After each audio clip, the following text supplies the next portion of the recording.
RCF.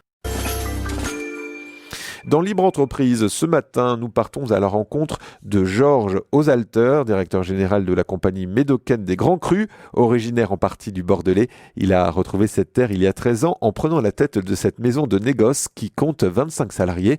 Une évolution qui semblait couler de source, Romain Masneau. Eh bien, on pourrait le croire, puisqu'il est vrai que Georges Ozalter avait déjà assuré la direction commerciale de la célèbre maison de négoce Louis Jadot en Bourgogne.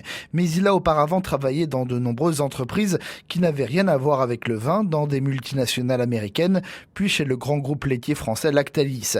Il nous rappelle le rôle d'une maison de négoce. À Bordeaux, une maison de négoce est une société qui va choisir parmi les 7000 propriétés viticoles bordelaises une gamme en général de quelques centaines de châteaux qu'elle va commercialiser dans le monde entier à travers un réseau de distribution. Alors après, il y a beaucoup de maisons de négoce à Bordeaux. Elles ont pour la plupart des objectifs assez variés et différents. Notre maison se spécialise plutôt sur ce que nous appelons dans notre métier les prescripteurs, c'est-à-dire les cavistes et restaurateurs qui sont capables de conseiller des vins à leurs clients consommateurs.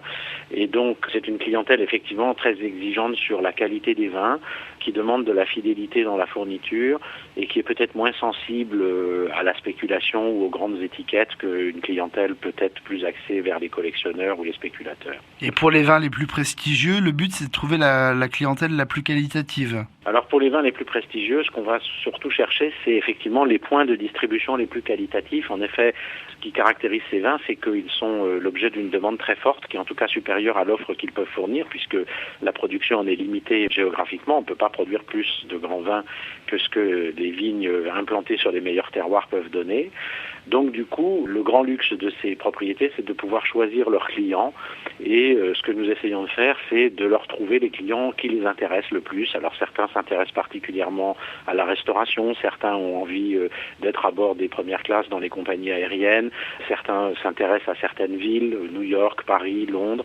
C'est à nous de leur faire une distribution sur mesure en fonction de leurs souhaits. Et au niveau du management, quelle est votre originalité ? Alors l'originalité, c'est qu'on essaye de responsabiliser le plus possible nos équipes.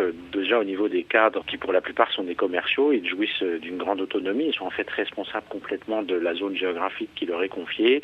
Ils sont secondés par des assistantes commerciales qui sont elles aussi responsables de la relation avec nos clients de A à Z, de la prise de commande à la facturation et à l'encaissement, ce qui leur donne aussi une bonne autonomie dans leur travail et je pense une qualité de vie au travail appréciable. La compagnie médocaine des Grands Crus réalise les 2/3 de son chiffre d'affaires à l'export, notamment aux États-Unis, dans le golfe Persique, en Chine et à Hong Kong.